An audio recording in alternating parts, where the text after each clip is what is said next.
पुण्यात बोबदेव घाट परिसरात मित्रासोबत फिरायला गेलेल्या पीडित तरुणीवर गुरुवारी तिघांनी लैंगिक अत्याचार केल्याची गंभीर घटना घडली।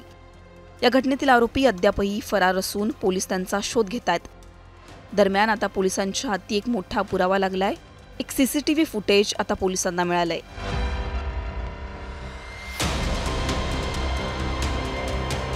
ज्या ठिकाणी तरुणीवर लैंगिक अत्याचार झाला तो नेटवर्क नसलेला परिसर असल्यामुळे आणि तब्बल 10 किलोमीटर अंतरापर्यंत एकही सीसीटीव्ही नसल्यामुळे पोलिसांना तपासात अडचणी येत होत्या।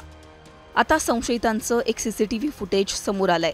सीसीटीव्हीमध्ये दिसत असलेल्या तिघांनी घटनास्थळाच्या 15 मिनिट अंतरावर सासवडजवळ गाडी थांबवल्याचा पोलिसांचा संशय आहे। या सीसीटीव्ही व्हिडिओच्या आधारे आता पुढचा तपास पोलीस करतात। याआधी देखील कोंढवा पोलिसांनी संशयित आरोपीचं स्केच प्रसिद्ध केलं होतं। याबाबत काही माहिती मिळाल्यास कोंढवा पोलीस ठाण्याला संपर्क करण्यात यावा असं आवाहन सुद्धा पोलिसांकडून करण्यात आलं होतं। आता संशयितांचं सीसीटीव्ही फुटेज पोलिसांना मिळाल्यामुळे या घटनेत पुढे काय होतं हे पाहणं महत्त्वाचं असणार आहे।